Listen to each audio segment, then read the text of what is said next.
이스라엘 자손이 또 여호와의 목전에 악을 행하니라.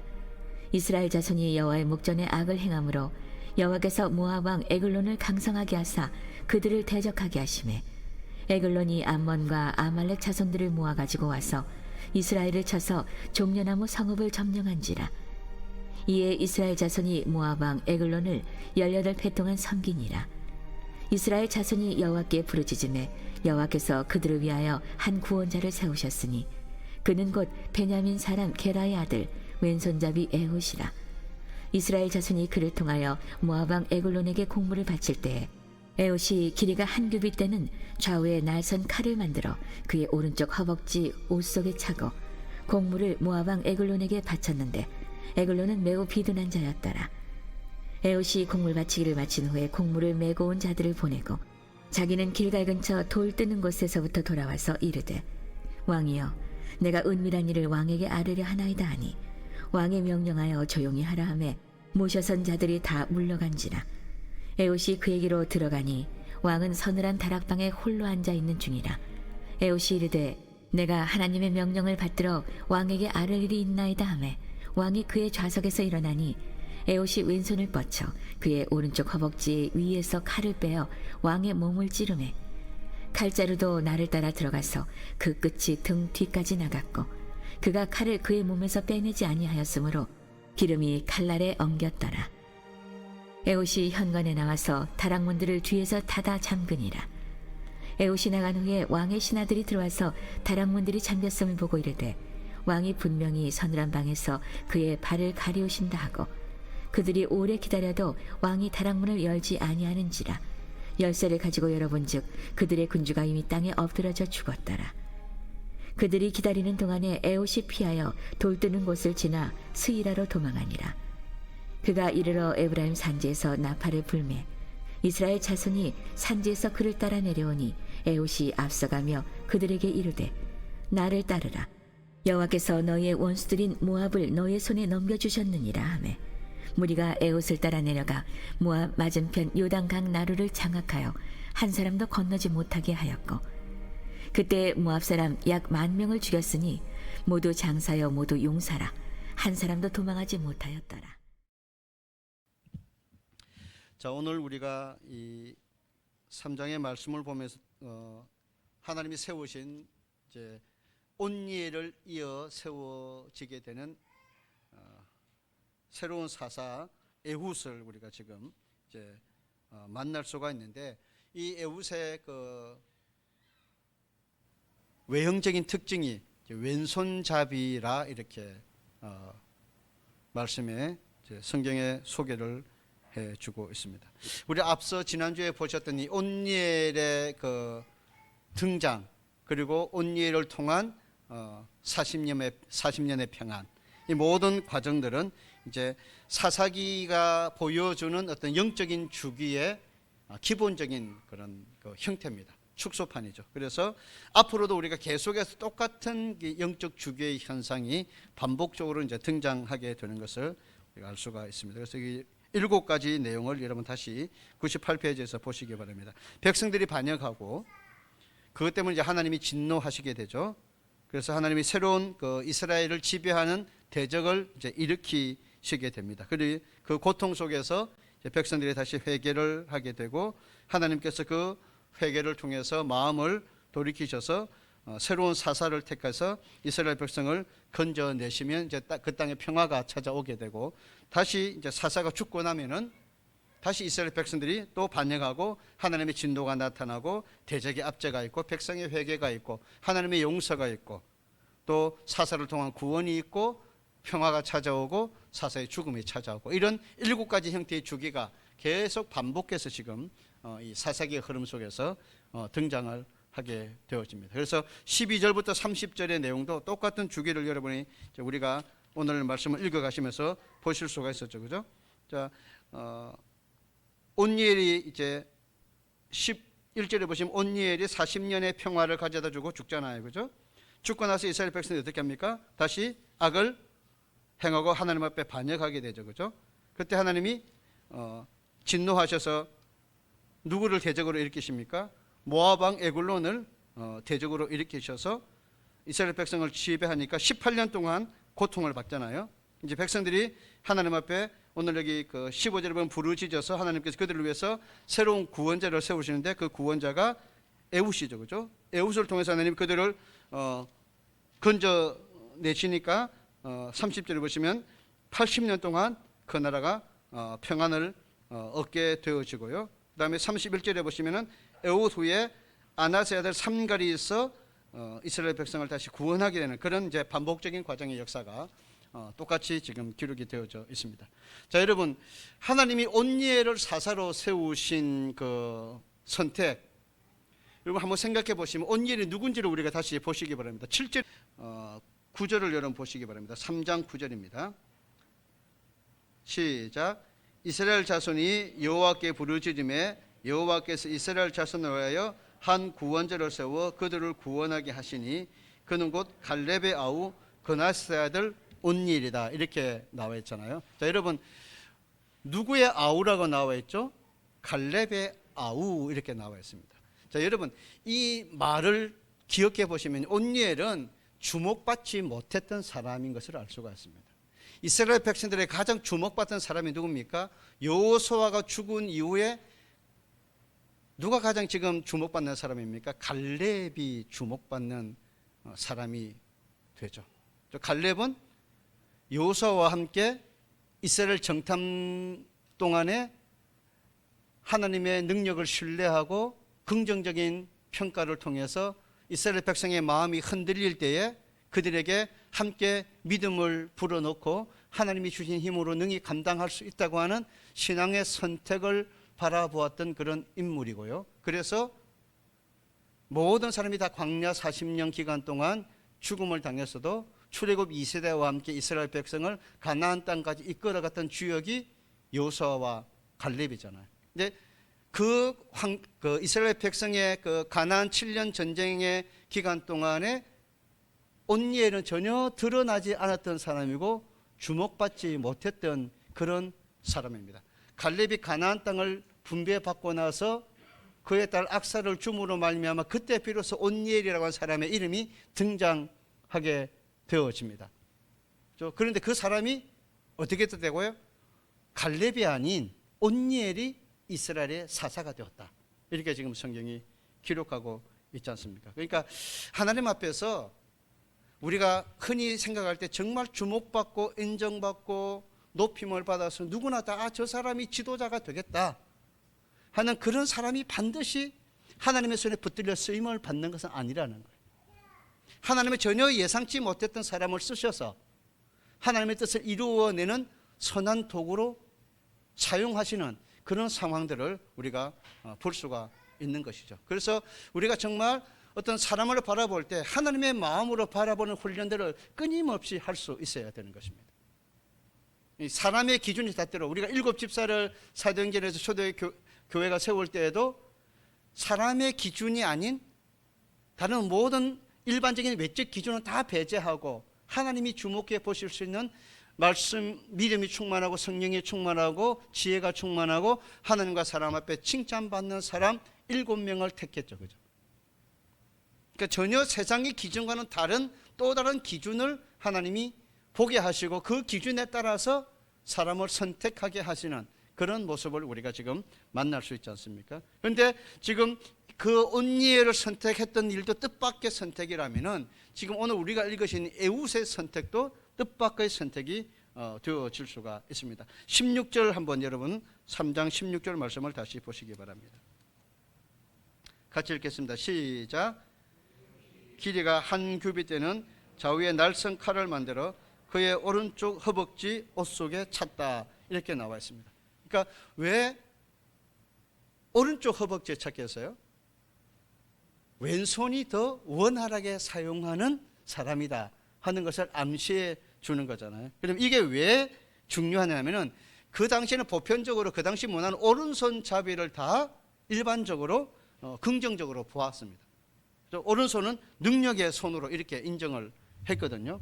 힘과 능력의 상징이었습니다. 그렇기 때문에 보편적으로 왼쪽 허벅지에 칼을 차고 오른손으로 뽑아서 전쟁을 치르는 것이 그 당시 일반적인 모습이었단 말이에요. 그런데 지금 에웃은 정반대로 오른손에 오른쪽 허벅지에 칼을 차고 왼손을 사용하는 그런 사람이었다고 하는 것입니다. 그렇기 때문에 누구도 에웃이 리더가 될 거다, 사사가 될 거다 생각하지 않는 거죠. 왜냐하면 보편적으로 모든 사람은 오른손을 힘의 능력으로 보았기 때문에 오른손잡이가 지도자가 되고 리더가 될 거다 이렇게 상식적으로 생각해 왔다는 거예요. 그러니까 그 사람을 주목해 보지 않는 거죠. 태어날 때부터 그의 신체적인 외형적인 조건이 그 시대 사람들이 요구하는 지도자가 되기에는 불충분했다고 하는 것입니다. 그런데 하나님은 이제 사람과 다르시죠. 우리가 늘 다윗의 선택을 통해서 볼 때도 그의 형이 장자가 또 그의 형들이 왕제가 될 것이라고 생각했지 가장 말제가 왕제가 될 거라고 생각하지 않았잖아요.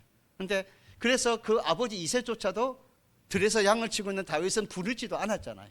그런데 사무엘이 사울을 위해서 왕을 선택할 때도 하나님은 중심을 보시는 하나님이라고 말씀하시며 전혀 사람들이 그 가족들조차도 인정하지 않았던 다윗을 불러서 기름을 부어서 사울을 대신하는 왕으로 세웠는데 그 다윗이 이스라엘 역사 속에 가장 위대한 왕이 되는 거잖아요. 하나님이 보시는 기준과 사람이 보시는 기준이 분명히 다른 점이 많다고 하는 것을 우리가 생각하면서 이 말씀의 내용을 본다면은 에웃은 역시 사람이 주목할 만한 그런 사람이 아니었다고 할지라도 하나님은 에웃을 바라보고 계셨다고 하는 것을 우리가 알 수 있습니다. 우리의 신앙의 삶에도 사람들이 나를 주목해 주지 않는다고 내가 하나님 앞에 쓰이지 못하는 게 결코 아니에요. 하나님이 보시는 기준은 항상 따로 있다고 하는 것입니다. 종종 우리가 우스갯소리로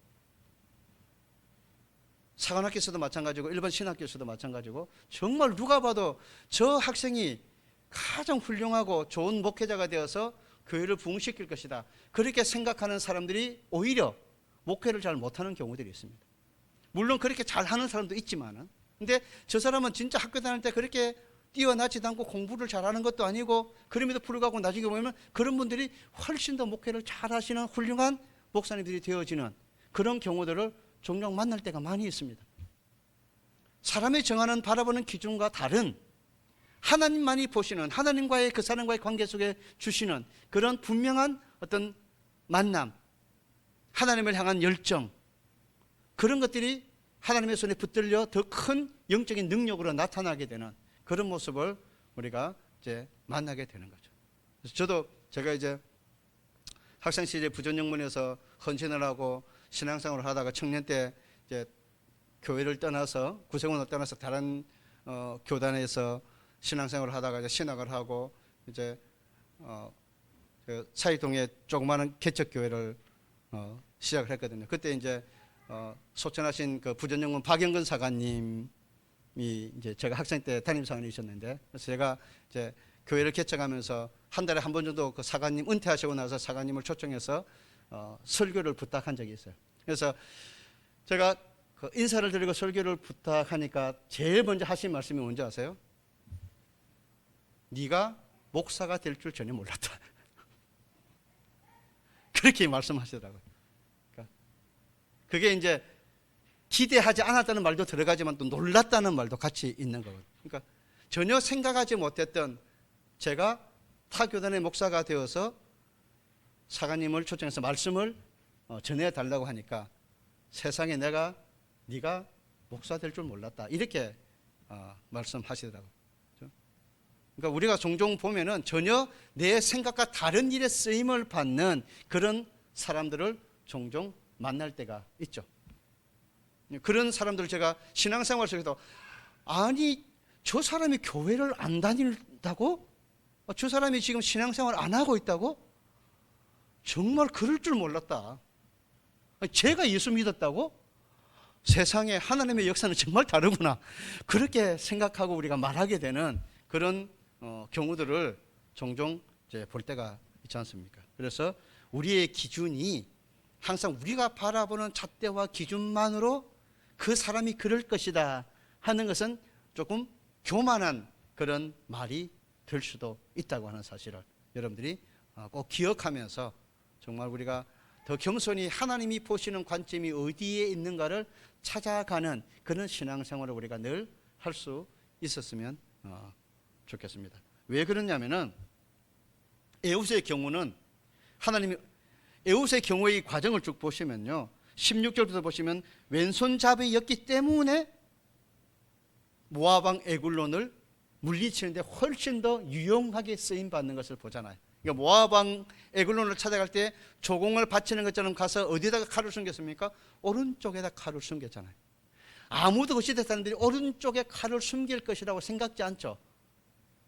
그 대부분 다 오른손잡이가 쓰임을 받던 시대니까 왼쪽에 칼을 차는 것을 생각하니까 검문검석에서 보다 더 쉽게 통과를 할 수 있게 되고, 사람들의 모압 왕도 좀 가까이 가서 보려고 할 때 전혀 그런 부분에 대해서 의심하지 않게 되는데 왼손으로 칼을 빼서 왕을 찌르게 되는 그런 상황이 되어지는 거죠. 그래서 예상하지 못했던 방법으로 인간을 구원하시는 십자가의 도가, 로마서에서 바울이 뭐라고 말했습니까? 십자가의 도가 세상 사람에게는 미련하다고 그랬습니다.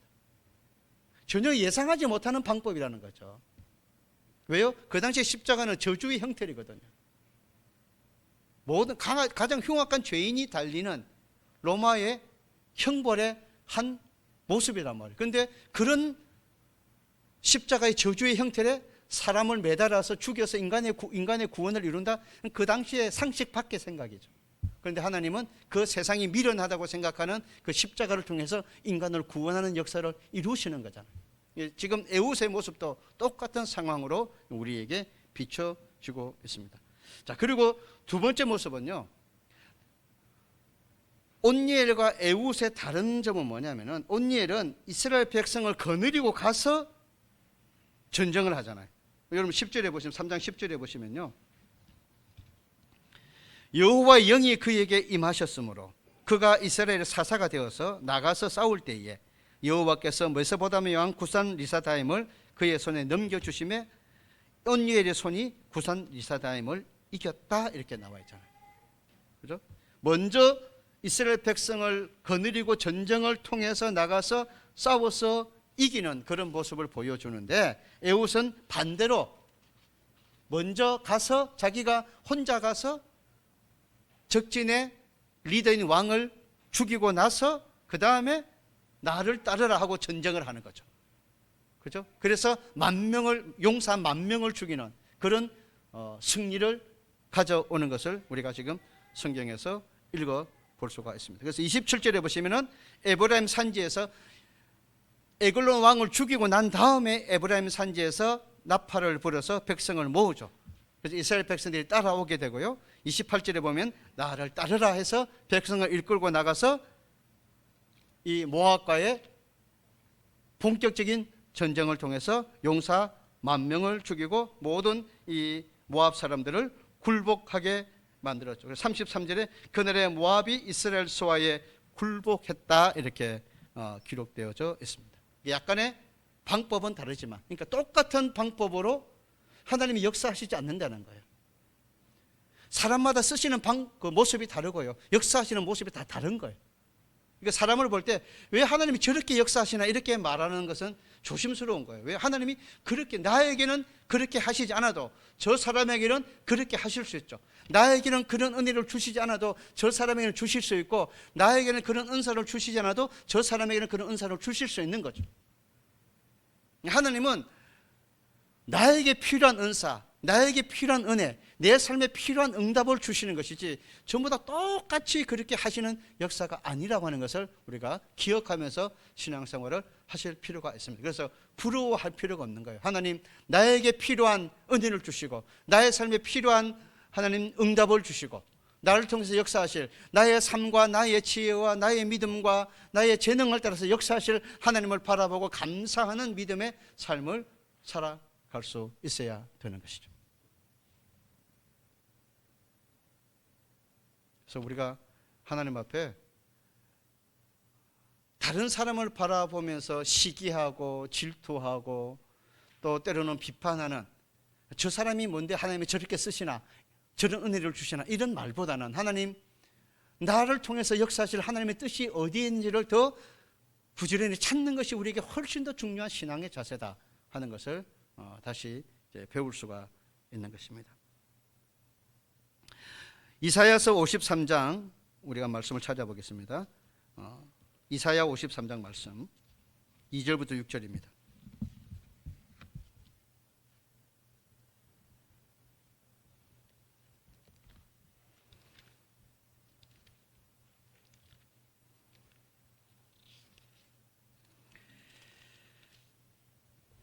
이사야 53장 2절부터 6절.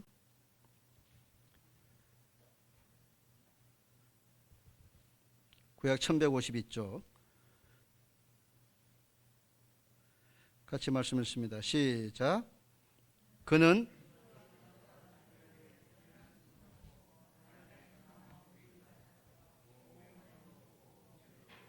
우리가 보기에 흠모할 만한 아름다운 것이 없도다. 그는 멸시를 받아 사람들에게 버림받았으며 간고를 많이 겪었으며 질고를 아는 자라.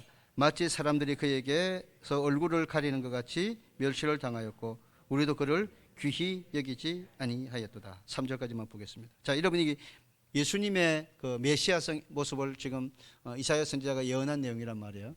근데 사람들이 봤을 때 메시아를 존경하고 저분이 메시아다 이렇게 할 만한 외적인 모습이 있다는 거예요? 그런 모습이 전혀 없다는 거죠. 오히려 전혀 반대로 저 사람은 메시아가 아닐 거야.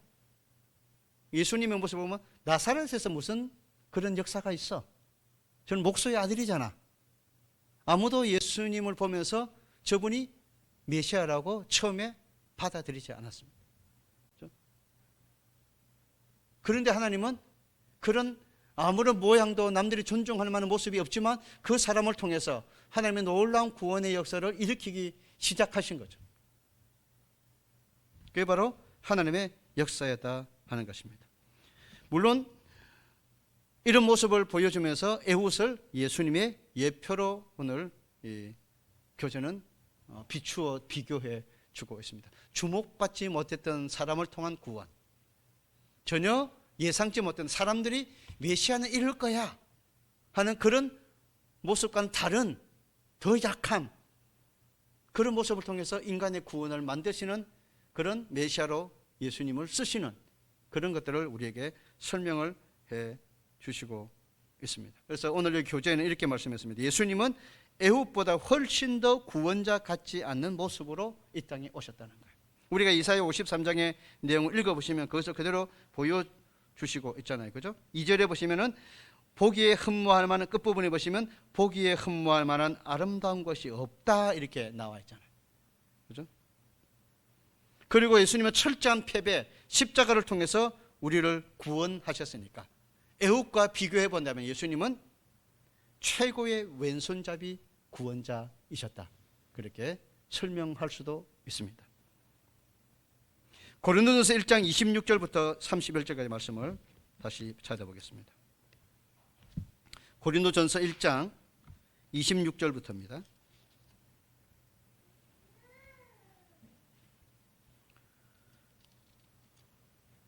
교독하겠습니다. 고린도전서 1장 26절부터 31절까지. 형제들아 너희를 부르심을 보라.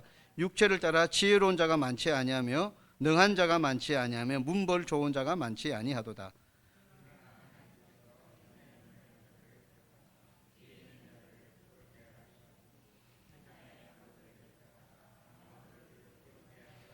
하나님께서 세상의 천한 것들과 멸시받는 것들과 없는 것을 택하사 있는 것들을 폐하려 하시나니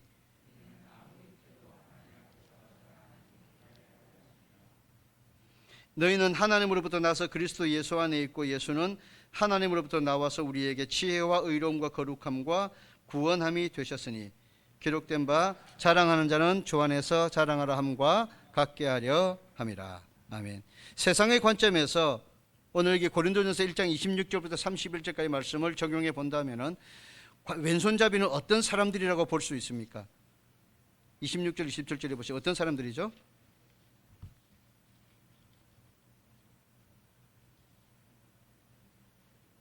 미련한 사람들이죠. 그죠? 지혜롭지도 못하고 능하지도 못하고 문벌이 좋은 사람도 아니고 미련한 사람들이고 약한 것들이고 이렇게 표현할 수 있는 거죠. 전혀 세상이 바라보는 가치 기준과는 반대되는 그런 모습들의 사람을 하나님이 쓰셨다는 거잖아요. 이 에웃의 모습과 비교해 본다면 세상에서의 왼손잡이들이었다 그 말입니다. 그런데 왜 하나님께서 이런 사람들을 선택하셔서 쓰시느냐 하는 것을 29절에 명확하게 말씀을 해 주셨습니다. 그 이유를 뭐라고 설명하셨습니까?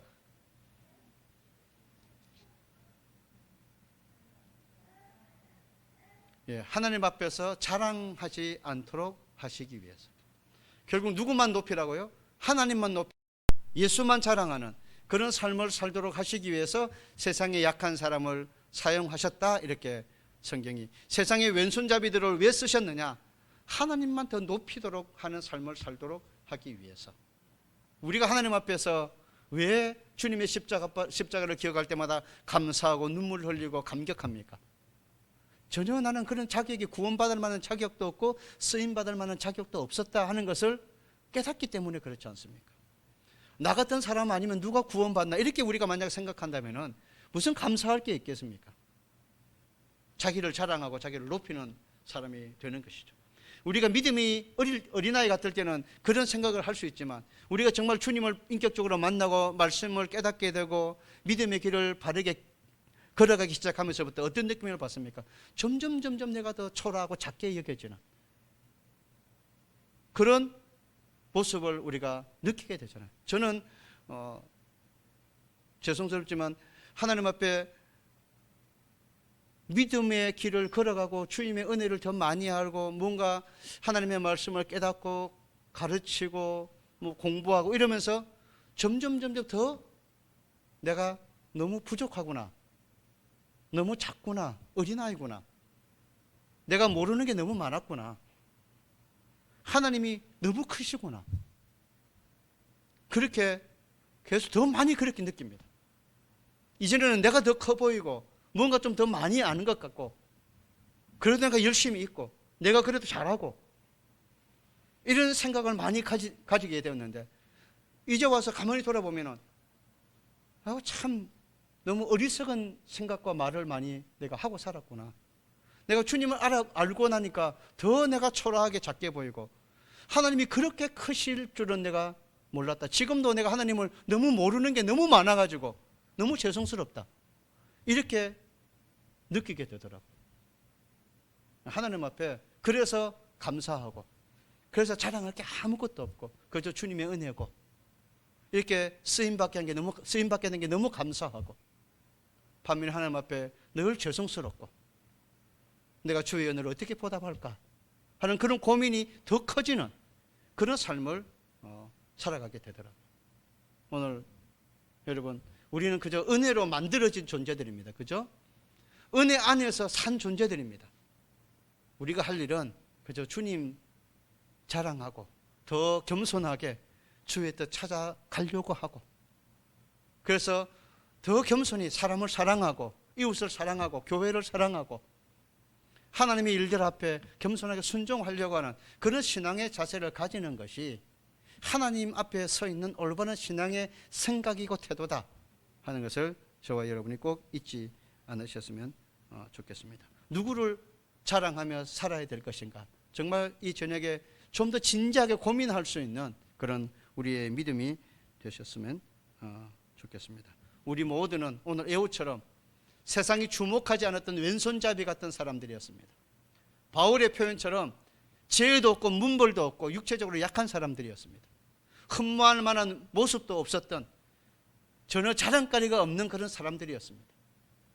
이제 하나님께서 그런 우리를 주 안에서 자랑하게 만드는 그런 삶을 살게 하셨고 하나님의 영광의 그 역사에 나를 참여시키셔서 세상의 일이 아닌 인간을 구원하고 하나님의 역사를 만드는 일에 쓰임받는 그런 사람들이 되게 해 주셨습니다.